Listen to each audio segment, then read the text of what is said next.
प्रभु मसीह के नाम से आप सभी का वचन की सेवा में हम स्वागत करते हैं। 146 भजन संहिता के चौथे और पांचवें वाक्य में ऐसा लिखा है, वह तारों को गिनता है और उनमें से एक एक का नाम रखता है। हमारा प्रभु महान और अति सामर्थी है, उसकी बुद्धि अपरंपार है। अनुग्रहित वाक्यों से प्रभु महान है विषय पर आज हम मनन करेंगे। प्रभु महान है, इसके बारे में मनन करने से पहले मैं आपको एक बात बताता हूं। हमारे प्रभु की महानता इतनी बड़ी है कि हम उसको चंद शब्दों में या कुछ किताबों में लिखकर सीमित नहीं कर सकते हैं। हम सिर्फ एक कोशिश कर रहे हैं कि कुछ बातों को आपके साथ बांटें। परमेश्वर ने मनुष्य को अपनी बाकी सृष्टि से अलग ऐसा बनाया है कि मनुष्य सोच विचार कर सकता है। हम रात को सोने जाते हैं तो कई प्रकार के विचार लेकर सोते हैं। जब हम उठते हैं तो ये सोचते हैं कि आज के दिन हम क्या करेंगे। लेकिन इन सभी विचारों में से कौन सा विचार प्रभु को खुशी देता है, क्या आप इसके बारे में सोचते हैं?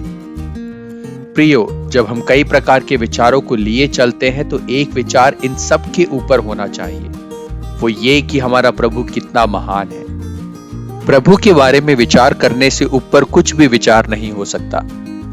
परमेश्वर की सृष्टि की महानता, उसका हमारे लिए प्रेम, उसका हमारा ध्यान रखना, उसकी हमारी जरूरतों को पूरा करना, यही सारे विचार हमारे हृदय में निरंतर होने पाए।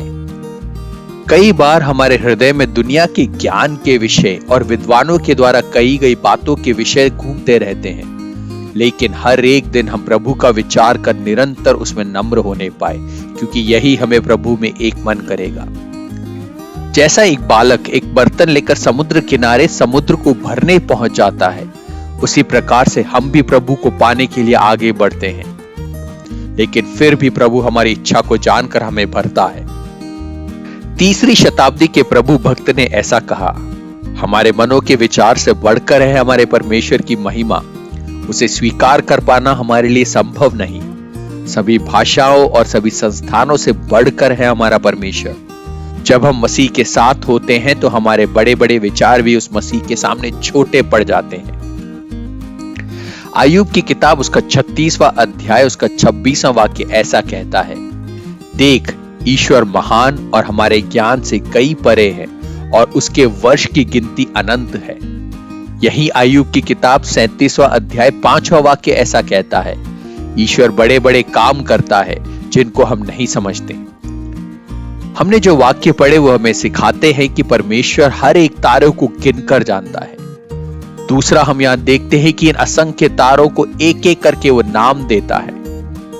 आसमान में अनगिनत तारे हैं, मनुष्य अभी भी उसकी गिनती ही कर रहा है, हर एक को देखना चाहता है।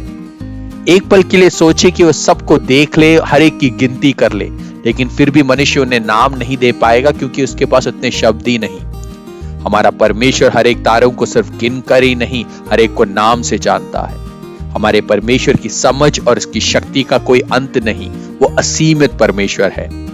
उसी परमेश्वर की महानता को दर्शाता है 147वां भजन संहिता उसका 2रा और 3रा वाक्य। यहोवा यरूशलेम को बसा रहा है, वे निकाले हुए इजरायलियों को इकट्ठा कर रहा है। वो खेदित मन वालों को चंगा करता है और उनके शोक पर मरहम पट्टी बांधता है। प्रेमी परमेश्वर यरूशलेम को बसाने वाला, निकाले हुए को इकट्ठा करने वाला, खेदित मन वालों को चंगा करने वाला और मरहम पट्टी करने वाला है। ये वाक्य हमारे हृदय में भरने पाए, उस महान परमेश्वर की बड़ी कृपा बहुतायत से हमारे जीवनों में आए। प्रभु आप सबको बड़ी आशीष दे। जय मसीह की।